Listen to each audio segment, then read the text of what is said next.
morning, students and parents. Welcome to Indus Edge, the official podcast of Indus International School, where futures are forged, dreams take flight, and our students soar beyond boundaries.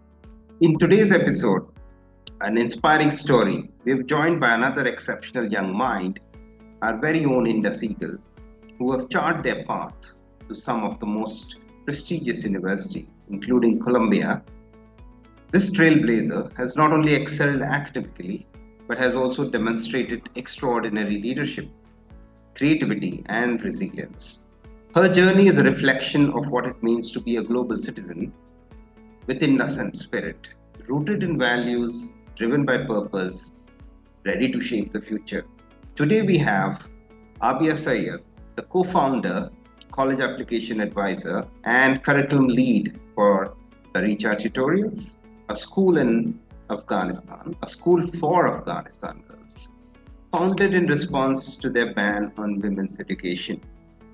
Daricha has more than 400 individuals under their care, and Abiya has been instrumental in recruiting, training these 70 students, parents, and teachers for this organization.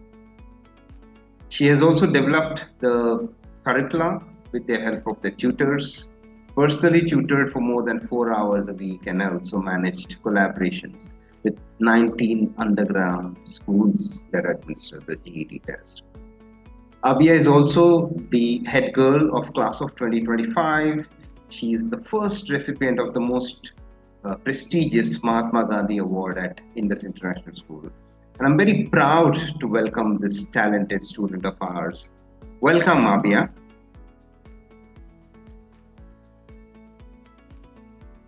Thank you so much. I'm so happy to be here. It's an honor to have you here with us, Abiya.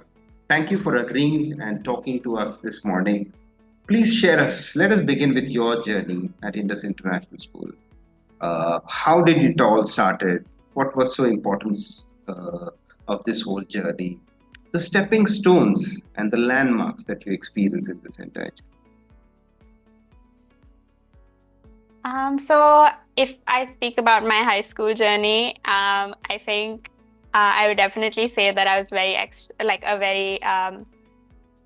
extracurricular sort of student. I didn't really enjoy being in the classroom very much, and I'm sure my teachers can attest to that as well. So I think from the beginning, I would say I got into the student council pretty early. So when I joined in 7th grade, I was the MYP editor. And over the 5 years of my student council journey, I eventually sort of advanced through the many positions. I was able to be house captain in 10th grade for Hercules House. And then in 11th grade, I was made head girl. I would definitely say that's a big hallmark of my journey at Indus. I was also involved in a lot of other activities. So in 8th and 9th grade, I was involved in the carbon footprint reduction project, for which we had a newsletter, a game show, which had more than 200 participants. And we sort of combined like pop culture with climate science. So we were trying to bring climate science to young people. Additionally, recently I was in Daricha for about a year and a half. I also have my own blog, which is called Empowered Initiative, where I simplify complex female health concepts for the average person. Also, I would say I was involved in the library in my society for all 4 years, which definitely I think what I learned from Indus helped me with that. But yeah, I would say overall, if I just remember my journey at Indus, all I think about is all of the activities I was involved in rather than necessarily just like being in the classroom. Interesting insight, Abiya. Thank you so much. Students, I must remind you that Abiya will be pursuing a double major in biology and gender studies at Columbia University, blending science and social change for a meaningful future. So, Abiya, how did your academic journey evolve, and how did you figure out that these are the projects that you would be working on? These are the prominent high school involvement that you wish to carve for yourself in this high school years. So I would say that I don't think that I knew from very early on what I wanted to do in terms of my major or, my future sort of career. So I didn't actually go into my academics or my extracurriculars with this idea that I wanted to sort of pursue biology or I wanted to pursue research. I was sort of just putting as much hard work into everything I was doing, not really worried about, how this would all come together later. So I think that attitude definitely helped me because in both sort of subject selection times, in ninth grade and 11th grade, I wasn't really too focused on like what subjects I would need for what I wanted to do because I didn't know, right? So in ninth grade, I was trying to like involve myself in as many subjects as possible. So I took all three sciences. I took history. I thought that would give me the most options. But I did drop design because I didn't enjoy it. And I think that was a good decision because I realized that if I didn't enjoy design, I would not enjoy, engineering and those sort of paths. And later in 11th grade, I spoke to some of the older students. And I realized that I would probably not enjoy IBDP physics. And so that is something I dropped. And I ended up taking biology and chemistry. So I think that as long as you sort of are like very sort of self-aware about what you enjoy, even if you don't know what you want to do, it's very easy to figure out what you don't want to do, if that makes sense. So I think that's something that I would advise. And also, I was involved in a lot of different types of extracurriculars, with CFR, the MUN, etc. And I was just trying to figure out like what I actually enjoyed doing. And I think that also provided a lot of insight because even within biology, I realized very quickly that I didn't want to do the sort of environmental part of it because I was not feeling very fulfilled in the environmental project I was in. So I would say that everything you do sort of informs like your future path. So even if you're not sure, everything that you're doing is data. So it's not like you should sort of hold yourself back if you're not fully sure about what your path is going to be, because I think it's definitely not easy with the kind of options that we are exposed to and that we have. To say that, okay, this is what I'm going to do in the future. So I think that's what I would advise. An interesting point that you made, Abiya, here. A lot of families come to us saying that my child doesn't know what he wants to do, where he wants to go in the future. And we keep telling them, reinforcing that, look, everything will work out as long as we identify the right subjects for them at the MYP level, MYP 4 and 5, which I believe is the beginning or the foundation years of our MYP or high school year, I would say. Mm-hmm. So a lot of students come to us saying that, hey, sir, I don't want to take a particular subject because I'm not sure whether it will be applicable for me or not. But then you opened your high school life with a very open slate and identified some great choices, flexibilities of subject. Tell us a little bit more about the passion projects that you worked upon. How you identified that this is the project that I wish to pursue. What support systems you needed around you? What support did you receive from the school in these projects? So I think that, again, I was for a very long time not sure what I wanted to do. And I think a hallmark of a good passion project is that it connects directly with your future goals, and it sort of reinforces to the college that you're applying to that you are actually interested in whatever you want to pursue and you're going to pursue it. So I think that the sort of turning point for me was when I was applying to Pioneer Academics, which is a research program. And in the process of applying to this program, I realized that Oh, a lot of my extracurriculars over the past 3.5 years at that point were related to sort of feminist causes. So even when I was involved in environmental sciences, I was writing about environmental feminism. I was involved in this project in ninth grade, which wrote a textbook for maths for women and girls. And that was definitely something that I felt passionate about, which I only realized sort of in hindsight when I was trying to write the essays for this application. And then I realized that, okay, if I'm interested in biology and I'm interested in this sort of like women's advocacy, feminism, then in my application, I just sort of combined them.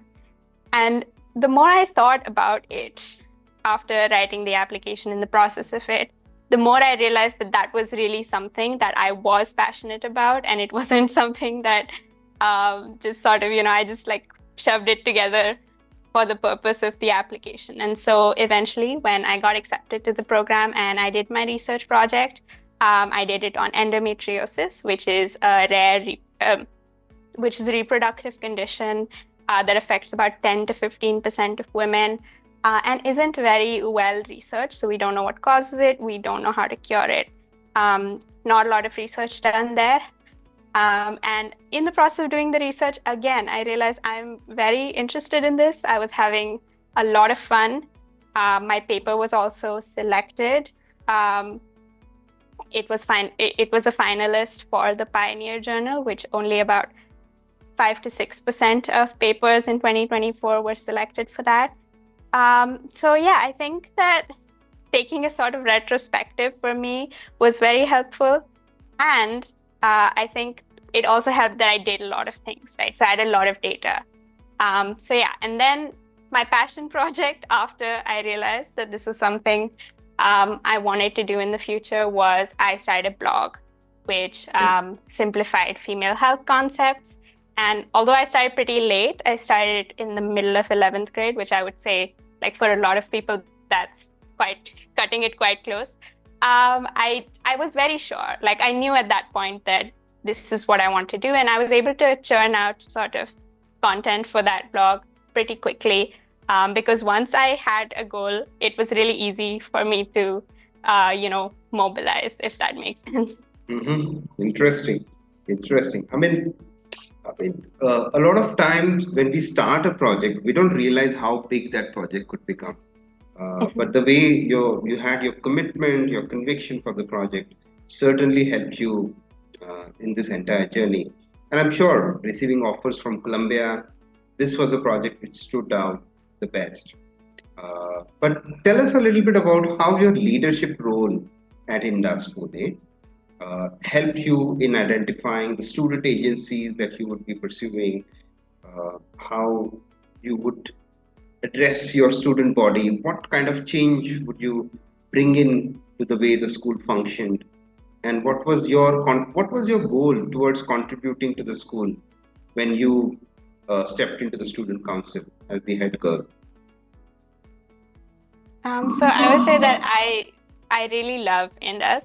And I think that's something I feel very strongly about. Ever since I joined, I was like so happy to be here. I really wanted to be a part of this community and to give back to the community, right? And I think that is a reason that I was able to sort of get so far in the student council, because I think everyone could tell that I really, really, really wanted to sort of contribute to the community. And I think anybody who knows me can also say that I wanted to be head girl so badly. I applied in 10th grade. I didn't get it. I spent a whole year figuring out exactly how I was going to get it next year. And I did. So yeah, I would say in terms of how I wanted to change the school, because I was so involved in sort of leadership positions in the school throughout all 4 years of high school, I was like figuring out things like that I wanted to change as and when. So in 11th grade, I actually worked with the psychology department to add more biological content to the sex ed curriculum because we had a lot of psychology aspects of it, and I thought it was important to also include more biological stuff. So I spoke with them, and that's one big change that I sort of started. But yeah, I'm sure there's so many tiny things that happened along the way that I can't remember now. But yeah, I would say the main sort of thing that fueled me was a lot of love. I think that to change something when you don't feel any passion for it doesn't usually end well. I think with everything I do, I'm like, I definitely want to be there, and that's why I am doing whatever it is I'm doing. So yeah, I think that's very important. Very well said, Abiya. I mean, the way you wholeheartedly pursued your project without anything in your mind, thinking about the future itself was rewarding for you. But yes, tell us something about the experience of receiving these offers. Especially, I remember that you had applied to Barnard, Columbia for an early decision application. So, the moment that you received these acceptance letters, what was the feeling about? And yeah, what was so meaningful and validating about? I think it just sort of it felt amazing. Firstly, I don't think I can overstate how great it felt to open the letter and then see the confetti falling. I think that's a big thing. When my mom saw the accept, she couldn't stop like reloading the screen to see the confetti. Um, so yeah, it feels great. It feels incredibly validating because you go through all of this essentially like with your community. Of course, you're going through all these 4 years of high school, but the main sort of whatever needs to be done does need to be done by you, right? So I think it can be incredibly like you're just sort of you have your nose to the grindstone. You're just working really hard, and then when you get this acceptance, you can see that other people can tell that all the work you put in means something, and that it's just not something that means something to you, but something that has meaning for other people as well. And I think that feels really great. Yeah, I'm struggling to put the feeling into words, but I think it's very it's one thing for like the people who love you to say that, oh, you know, you're XYZ, you're good at what you do, and it's quite another for like a prestigious institution to look at you and say, yes, we want you on our student body, right? I think, yeah, it feels amazing. I'm sure it's overwhelming at times. Your initiatives at Indus combine community service, media, philosophy, educational reform to a greater extent. How did the school environment, faculties, teachers support you or influence your ability to experiment across discipline, to work on these projects? Tell us a little bit about the school support that you received here. Yeah, so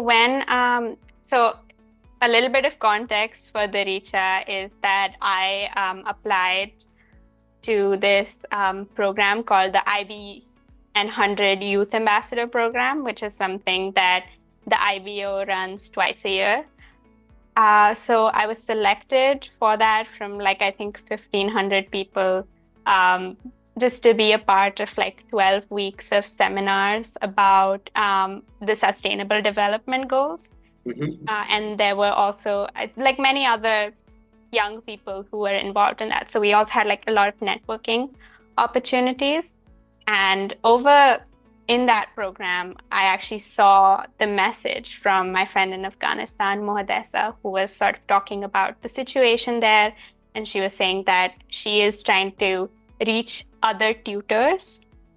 When I saw that message, I realized that she had about 14 tutors when she started. But when I researched a little bit into the situation in Afghanistan, I realized that at the time, there was like 1.4 million girls who were out of education at that time. I thought to myself, like, she clearly knows a lot of people who need help, but it's difficult for her to find people who are willing to tutor her students. So immediately I realized that, like, the Indus community, which has been incredibly supportive of me always, I realized that they could help me help her get more tutors for her sort of friends of friends, everyone in her community. And I think that even though I knew that I wanted to ask the school for help, I was very overwhelmed by the amount of support I received from fellow students, from teachers. I know like several teachers who have taught like bachelor's and master's level girls who were not able to return to their college because of the bans, which definitely is not something that I could have done or anyone our age could have done. And I would say that whenever I needed to ask for help for any aspect of the project, like for example, in the middle, I was worried about the girls' like psychological, like mental health. I spoke to Miss Yogita, who's our counselor, and she gave me a lot of great inputs. I was able to, make a seminar for them. So even though I had very little like subject knowledge, I think all the teachers, when they heard about the mission and what we were doing, they were really excited to help. And I definitely think it couldn't have become this big without their support. Yeah, truly. Talking about the curriculum that you're pursuing, because we meet a lot of families who are unsure about what curriculum they should be pursuing. How does the MYP curriculum or the IB curriculum prepares our students for the future? So what was your perspective in terms of after completing it successfully? How has your perspective changed or become stronger about MYP and DP? How these courses prepare you for future careers and life? So I feel great about MYP and DP. I think it was the right decision for me. I do recognize that it's not the right decision for everybody. So I will say that the MYP and the DP, they both have a lot of so it's like buckets, right? You have the buckets of subjects. You have to take first language, second language, math, sciences, then humanities, and then maybe in the DP you can drop this, but you can take an arts subject, right? I think that for me, that was a good thing because I had a lot of varied interests, and I think that being able to develop a strong foundation in all these subjects has definitely been helpful for the more interdisciplinary sort of major and career options I want to explore. Again, I don't think this is the right choice for everybody, but I think that you should sort of evaluate how you feel about your subjects and how passionate you are about them, and I think make an informed decision. On the DP level, I will say that it is very research focused, very academic. For me, since I want to go into a research field, this was very nice. I was enjoying myself. I think I was developing a lot of skills that I need very quickly in the process of, for example, writing the extended essay or writing my I's or my TOK essay, right? But again, don't think this is the right choice for everyone. So I think there's like a lot of pressure to pick IB because it feels like the easiest like path to get to international college applications. And I do think it's a very good path. I mean, it worked really well for me. But I think now that I'm speaking to people in my college, and especially a lot of Indian students in my college, I can see that there are people coming there from like ICSE, from CBSE, IGCSE. So it's not like, I think you should pick what works best for the way that you learn things. For me, that was IB. And I'm sure that if you sort of sit down to think about it, maybe that's not the case for you. But I can't sort of make a universal declaration that IB is the best path, because again, I don't think that is necessarily true. Absolutely. I think that's where the core component of counseling, which is at the heart of Indus, comes here to play. You know that every student is assigned a counselor here, and every student is guided through this process. So, take us a little bit about the whole guidance program, the support that you receive from the careers and college placement department. Hmm. Yeah, so again, very happy with my experience with the college counseling department. Um, I think that early on, when I didn't know what I wanted to do so much, what helped me was going to the college fairs and seeing what the options are. I think a lot of times, like even our parents, like my parents, when they were going to college, they sort of decided between engineering and medicine, and that was like the end, right? That was their decision. And I think in a lot of cases, that decision is made for you, depending on how well you do sort of in your combination of subjects, right? Um, of course, we have way more options. When you look at applying to the US, for example, there is like I'm going to go to a liberal arts college, which means I don't even have to sort of have like a major per se. I can pursue like any combination of subjects and sort of get my degree, right? So that's like an unprecedented level of choice that even our parents may struggle to help us with. So yeah, college fairs, I think it's great to know like what to sort of scope out like what the broad options are. And then I think conversations with my counselor were really helpful. So when talking to Miss Latika, I was able to sort of decide that, okay, yeah, I don't want to do engineering. That's not for me. And even some other, like I ruled out law pretty early on. And I was only able to do that because I was sort of talking to her and she was able to give me a more experienced perspective, right? Because I was coming into it as a person who is going to maybe do these things, but she was coming into it with the expertise of all her experience with other students and her expertise in the college application process. Then later, when I had decided what I wanted to do and where I was applying, then I think that's when my experience with the college counseling department was like the best, because we both had a mission to get to, like a goal to get to together, and everyone mobilized towards it. I'm especially grateful to you, Mr. Ajay, for helping me with my Barnard essays, because I was so like there was so much pressure to do a good job for them, and I just sort of needed someone to like look over them and give me some, you know, support and some help, and tell me that, you know, this is good enough to apply to college. So yeah, I think at every stage of my journey, even when I didn't know, when I knew, when I was applying, everything, I think that I had very great support. Thank you, Abiya.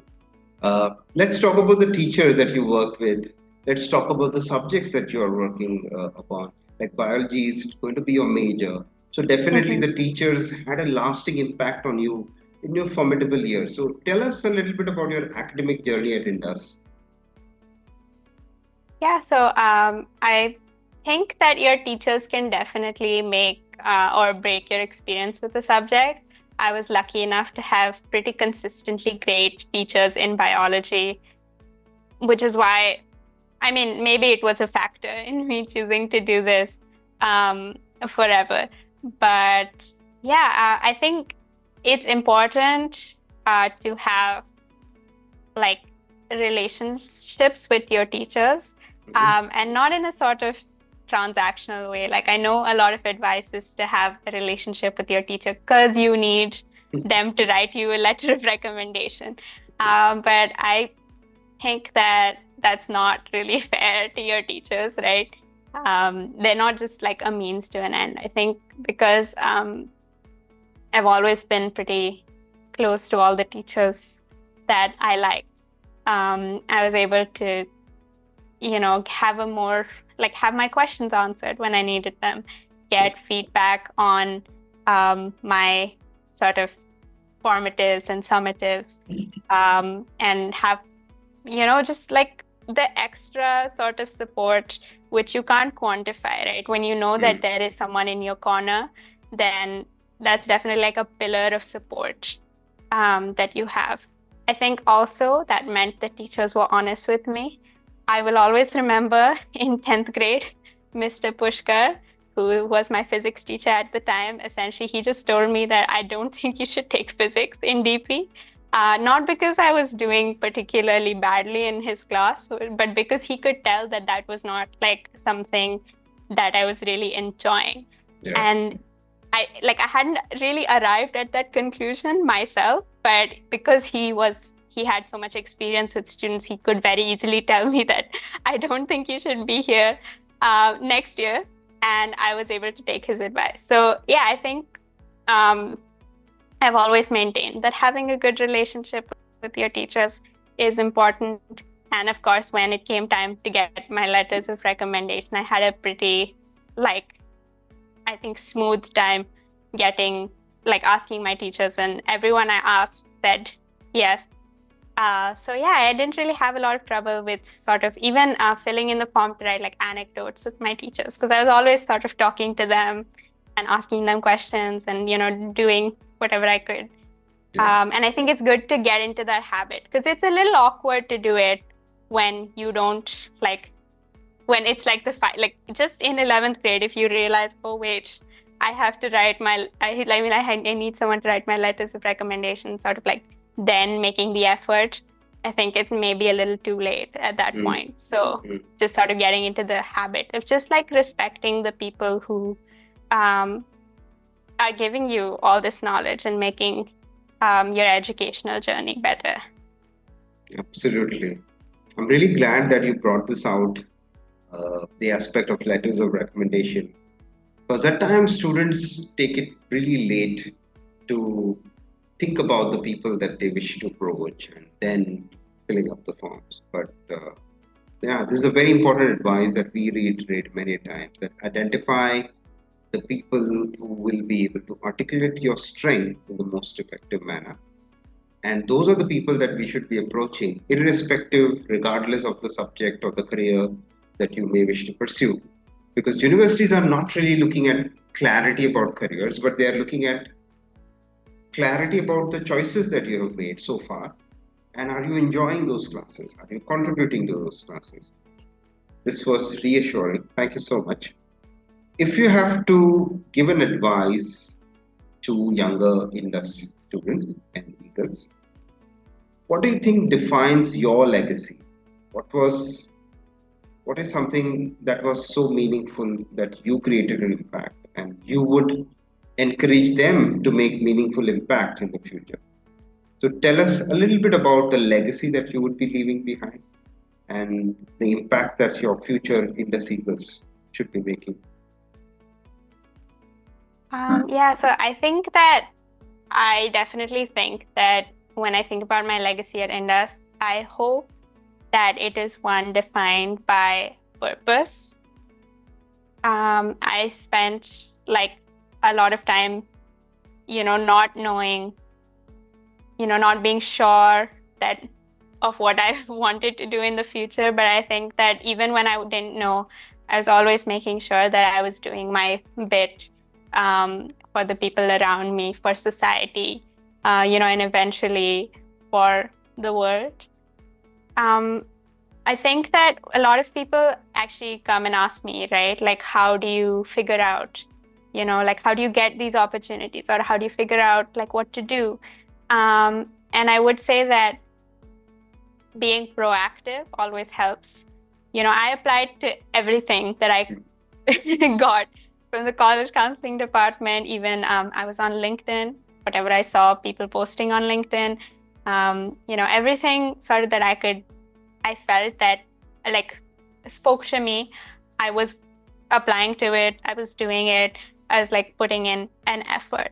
right? And I think that in the end, if you do things because you're passionate about them and you really think that they're meaningful to other people or to your life, then firstly, you bring your best self to that, but also paths do open for you. Like, Hmm. I feel like if I hadn't applied to the youth ambassador program just because I thought, oh, I have a couple of months free, this would be something interesting to do, then I wouldn't have been able to talk to Mohadesa. And if I hadn't talked to her, wouldn't have been able to start Daricha. So just I think that if I had to give a piece of advice to, my juniors at Indus, I would say that if you're coming into things with a clarity of purpose and just doing things because you really feel like a lot for that thing, then things do work out for you, even if you may not be sure how. Like Hmm. you may not be able to see the path very clearly yet, but as long as you have enough sort of data, looking back, things suddenly fall in, like they just make sense. Like, Yeah. yeah, so yeah, I would say just don't be worried about, where this is leading to, as long as you feel like you are giving your 100% to whatever it is you're doing. Very, very beautifully articulated, Abia. Thank you so much for expressing yourself wholeheartedly. We're really glad to have you in this conversation. I really believe that the points that you've shared today, the aspects that you've shared today, will help our student community immensely. And I have all the good wishes for you for your future. I wish you all the best. Go ahead, shine, make your mark at Columbia. Keep Indus in shining. Come back whenever you can. Contribute to the student community once again by talking as an alumni. And yeah, wish you an amazing future. Thank you. Thank you so much. Thank you. It was a pleasure talking to you. We'll see you soon. Take care of yourself. Yeah, see you. Thank you. Thank you.